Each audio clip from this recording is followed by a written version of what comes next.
Bizlardan Lacetti'ni 1.6sini so'rayotganlar uchun kraskalari top-tozasi kelib qoldi-yu. 1.6 motor bilan jihozlangan. Juda ham qarab haydagan ekanlar. Даже LED fara ham qo'ymagan ekanlar. O'zini zavodskiy radnoy farasida turibdi.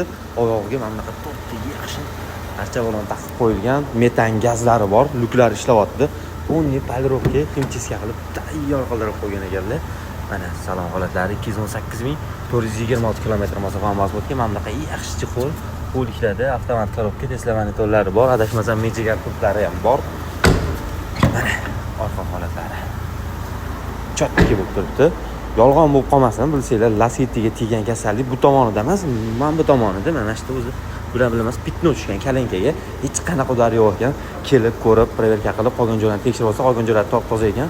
Yo'qnaq kanalimizdan o'zim olib maza qilib haydayman degan akalarimizga bor yo'g'i 6.850 dollarga berib yuboramiz. Bosib yuboraydi.